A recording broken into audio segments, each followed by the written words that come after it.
beef, the manly food. Available in suppository and ointment.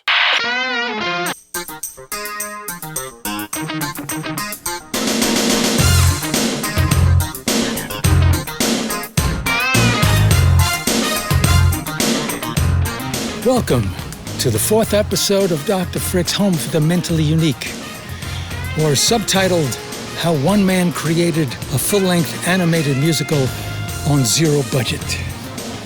What the hell was I thinking? In the last episode, you might recall that I went through the process of how I took songs that I wrote 25 years ago and brought them up to date with modern technology. It wasn't easy.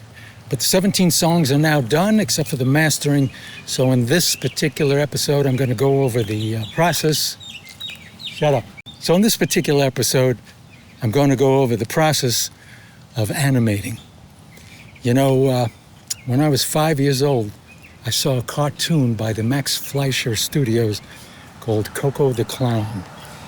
And in that cartoon series, Max Fleischer, in a real-life film, would draw a picture of Coco, and then magically Coco would come out of the inkwell and start moving around like he was alive.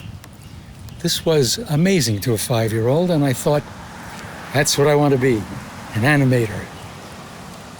A few years later, I realized you had to draw thousands of pictures to make that happen. So, by the age of 10, I realized I think I'll become a musician. I wasn't going to work that hard. You think I'm nuts? And besides, by the age of 14, when I got my first gig, I also realized that women don't flock around an animator, but they love musicians. At any rate, computers have made it possible for one man to be a complete animation studio all by himself. And I'm going to show you how that works. It made it easier, it made it possible, but it's still freaking hard. Although it's fun.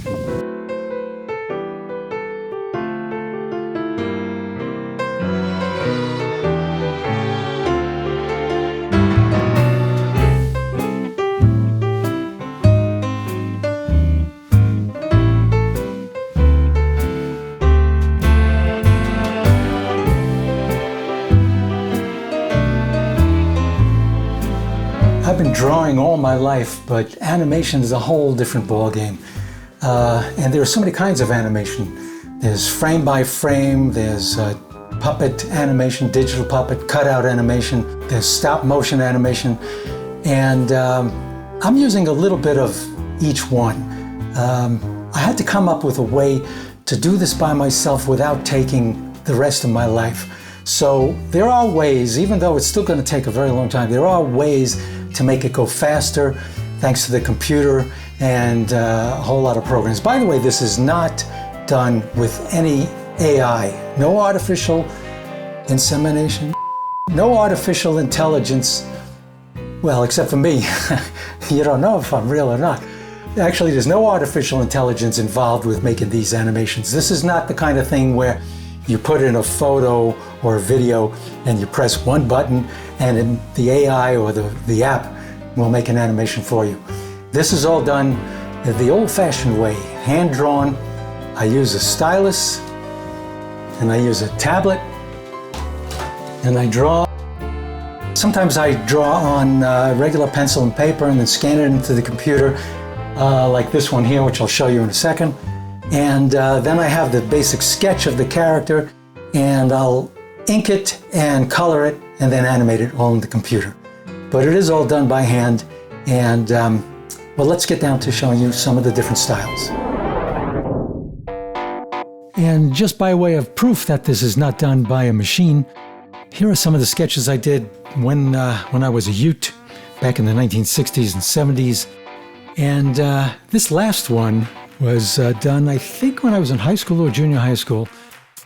There are so many types of animation because it's such a creative field. You're basically creating your own universe and you can do pretty much anything.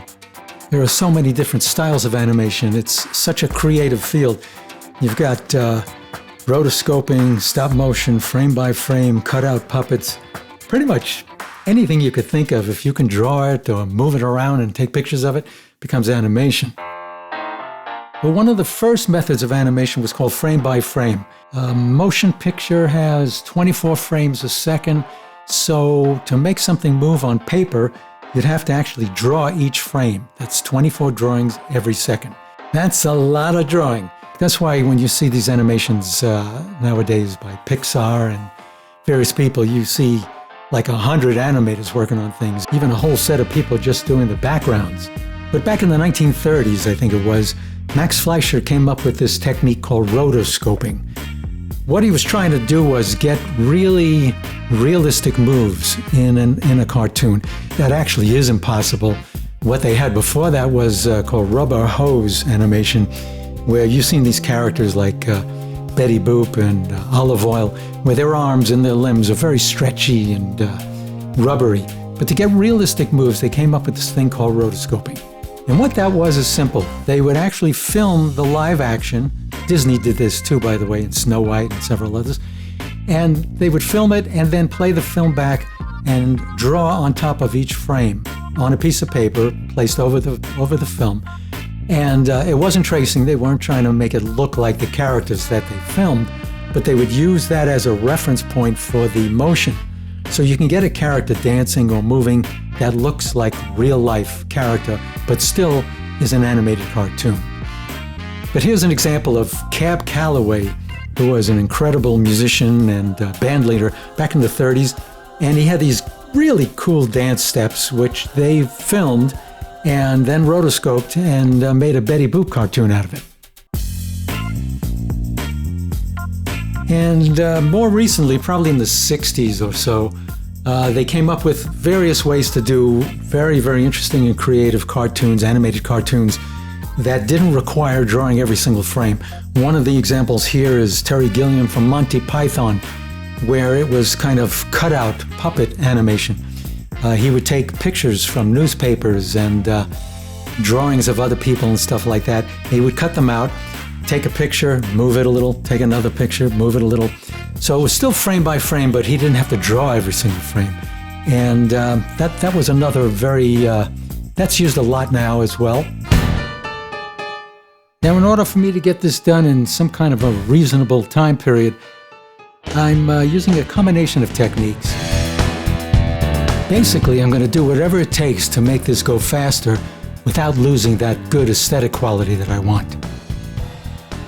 Here's just a pencil sketch of one of the characters named Flo, and this is with some coloring added to it. You know, these are preliminary, like I said, so they may change, they may not, and I got to draw some full body poses. I have to learn how to draw them from every angle, turning around from the back, from the sides. Here we have another one of the main characters. Her name is Danielle. She's Tony's girlfriend, and she's a painter. This is Tony, one of the main characters. And let's see what else we got here. Here is Dr. Frick. He's the main doctor at the Happy Hills home. Frick's father was a Nazi psychiatrist, and Frick is kind of following in his footsteps. And this is a couple of sketches of Maury Less. He's a talk show host, and he plays a part throughout the whole film. And this is a preliminary sketch of another character who's an orderly at Happy Hills.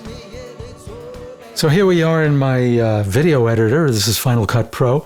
This is where I take all the film clips, all the animation videos, still pictures, background videos, artwork, put it all together with the soundtrack and the dialogue, add sound effects, add things that I can't do in animation like fog, smoke effects, things like that, and mix it all together. And I'll just give you a little example of one of the things that's already completed. This is me telling the story to young Orson, who's 5 years old. And the book I'm reading is called Meat Street. And I'm telling him the story, and Orson is visualizing the story in his head. And of course, he sees it as animated characters. So here I'll show you an example of some frame-by-frame rotoscoping that I did of a film of me, and then it morphs into a cartoon character of me. Grab your body by the hand, understand. You don't have to know the score. That's all I'm going to show you of that because I want to keep some of it secret. But you can see we have a meat tree. There's a definite meat theme in this first part. And here's a nice little bit of animation I did where I'm showing the first look of one of the scenes of Meat Street where we have ambulances going left and right. And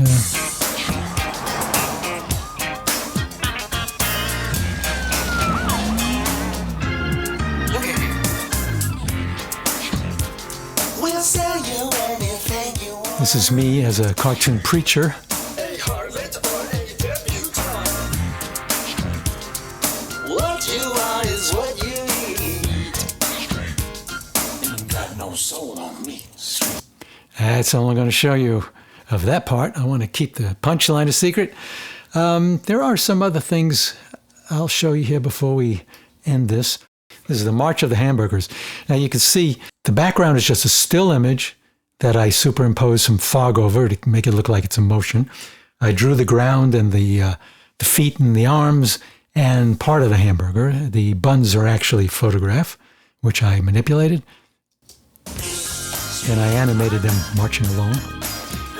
And they're marching towards the monolith, the giant tablets. Now here, you can see the hamburger more up close. This is the monolith hamburger. Hamburgers are saluting. This is a film in the background, the clouds. That's video. This is all drawn. The hamburger is a photo of a hamburger. The buns are. The lettuce and tomato and the legs and the hands and the feet are all drawn. He gives the one-arm salute. And here's hamburger love coming up here.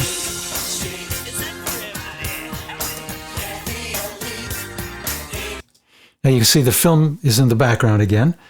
I drew the hands and the legs, of course, and the lettuce and everything. And I took, I had to airbrush the buns and the burger to make it look more natural.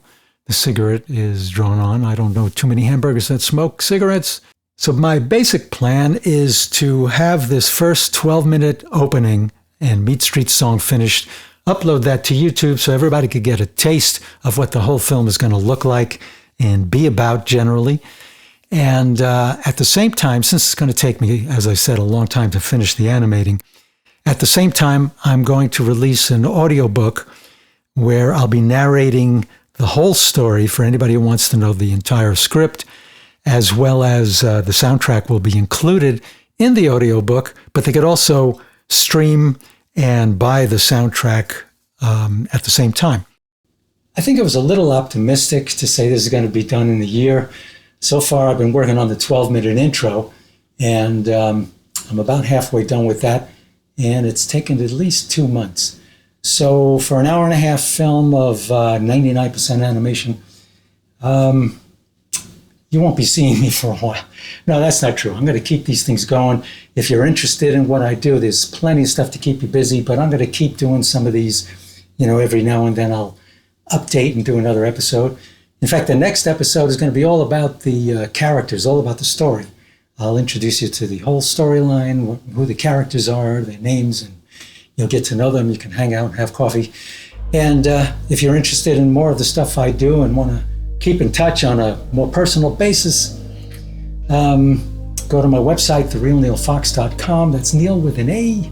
And also I'm on Spotify, Amazon, iTunes, you name it. I'm on YouTube, although I'm not too crazy about YouTube right now, if you know what I mean. I'm also on Rumble, so check it out there.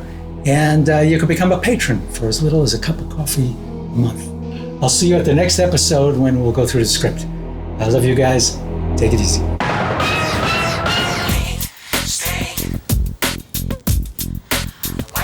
psychologists say it won't be long before they find the genes responsible for all of mankind.